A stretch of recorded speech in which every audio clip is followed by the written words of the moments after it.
Halo guys, balik lagi bareng gua Ali di channel Asokat Story. Di video kali ini gua akan membahas sejarah lagi nih geng, yaitu tentang sejarah PD2 lagi nih. Gua akan menceritakan Uni Soviet yang ketakutan dan merasa bingung ketika baru diinvasi oleh Jerman pada saat itu, yaitu pada tahun 1940. Lalu kenapa Stalin bingung?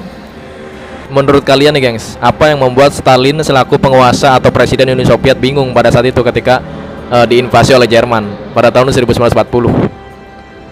Jawabannya adalah Stalin itu khawatir geng, bingung dan khawatir jikalau dia itu langsung melawan Jerman pada saat itu, dia akan dipukul juga nih geng lewat belakang, atau dia akan dikeroyok lah bahasa gampangnya geng. Dia akan dikeroyok oleh negara sekutunya Jerman, yaitu Jepang. Karena kalau kita lihat secara geografis, Uni Soviet itu di belakangnya ada Jepang gengs, di dekat Manchuria. Nah, kalau misalkan dia buru-buru nih atau gegabah langsung memukul Jerman, kemungkinan besar ya geng, menurut Stalin itu Jepang akan memukul Uni Soviet dari belakang. Dan itu memang sangat logis geng, karena seperti yang kita tahu, Jepang dan juga Jerman melakukan aliansi ya geng, pada saat itu yang disebut dengan blok poros. Dan pada saat itu secara resmi dan secara terang-terangan mereka mendeklarasikan kerjasamanya nih geng di perjanjian triparti. Perjanjian triparti atau pertemuan triparti ini melibatkan 3 negara ya geng, Jerman, Jepang dan juga Italia. Pokoknya Jepang, Jerman dan juga Italia melakukan pertemuan di Berlin membahas pertemuan triparti ini ya geng. Triparti artinya geng, 3 negara bertemu dan bekerja sama. Dan di situ salah satu poinnya adalah jikalau salah satu negara ini diserang, maka negara yang lainnya yang tergabung dalam blok triparti ini atau blok poros ini harus membantu ya gengs. Jadi misalkan Italia diserang nih sama sekutu, Jepang dan juga Jerman harus ngebantu. Begitupun misalkan Jerman diserang nih, Jepang dan juga Italia harus ngebantu kayak gitu geng.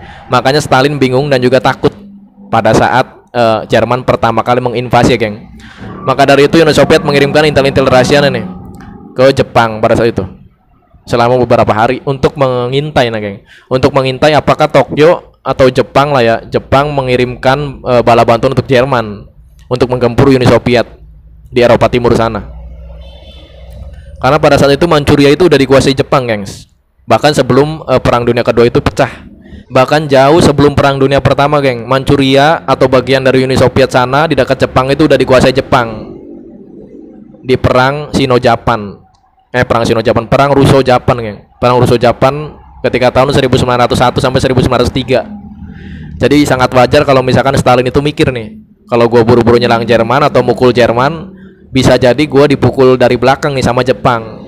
Nah ketika intel Uni Soviet ini balik ke Uni Soviet dan memberitahukan bahwa Jepang itu nggak akan nyerang Uni Soviet atau nggak akan bantu Jerman di Eropa Timur sana, maka Stalin pastinya sangat lega geng, dan dia siap-siap nih untuk memukul Jerman ya geng. Bahkan Stalin pun membawa tentara-tentaranya di perbatasan Manchuria untuk menggempur habis Jerman geng.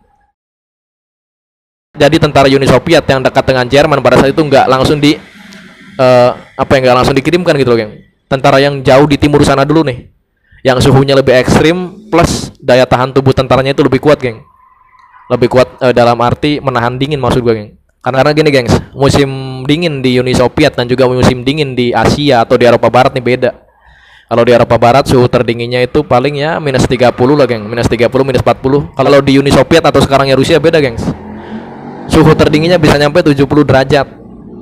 Gila, 70 derajat itu kalau gua kasih gambaran kayak lu tahu kan kulkas di rumah kita nih, nah itu baru 1 derajat geng, berarti 70 kali lipat lebih dingin dan lebih mematikan daripada kulkas-kulkas di rumah kita. Itu gambaran simpelnya tuh geng. Lanjut ke pembahasan intinya. Jadi pada saat itu Uni Soviet nggak ragu dan nggak takut lagi nih untuk menggempur Jerman geng, karena dia udah tahu bahwa Jepang nggak bakal ikut campur. Dan pada saat itu Jepang pun memfokuskan pasukannya untuk wilayah Asia geng, Asia dan juga Pasifik. Karena pada saat itu Jepang itu emang menginginkan Asia Timur Raya sebagai daerah jajahannya lah, sebagai kekaisaran Jepang.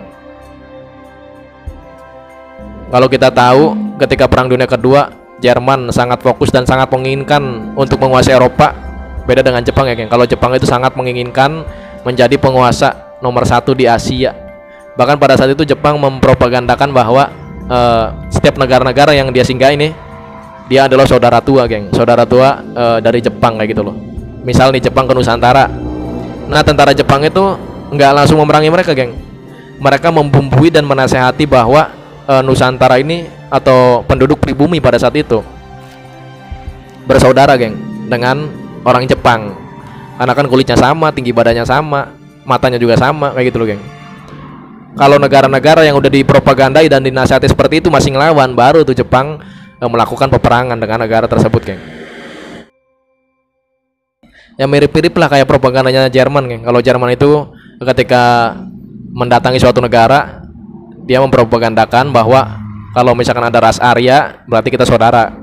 Ras Arya itu seperti apa? Ras Arya ciri-cirinya matanya biru, kulitnya putih, rambutnya pirang. Nah, kalau kayak gitu nggak usah perang kayak gitu loh, geng. Karena kan udah saudara dari dulu, saudara tua lah ya. Sama seperti Jepang tadi, geng.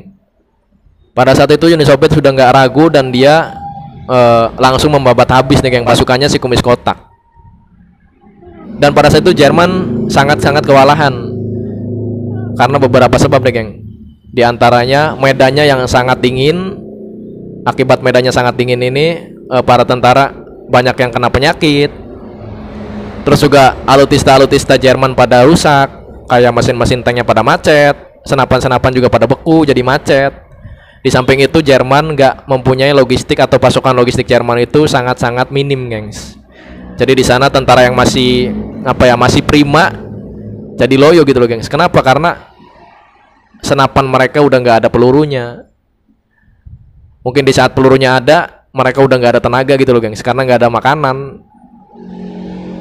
Bahkan di sini ada beberapa jenderalnya si kumis kotak yang menyerah, geng. Menyerah karena pengen makan, bukan menyerah karena takut, bukan. Karena si jenderal ini mikir loh, pasukannya ini udah pada kelaparan dan kasihan gitu kan. Kasihan kalau misalkan dibiarin. Ya udah mereka nyerah aja. Terus juga kan nyerah nggak nyerah mereka tetap lapar gitu loh, geng.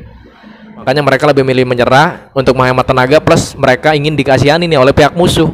Karena kan biasanya kalau tawanannya, geng, tawanan dipaksa kerja, setelah kerja ada saatnya mereka itu diberi makanan, geng.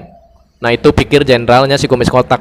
Makanya mereka nggak sedikit yang menyerah kepada pihak Uni Soviet pada saat itu.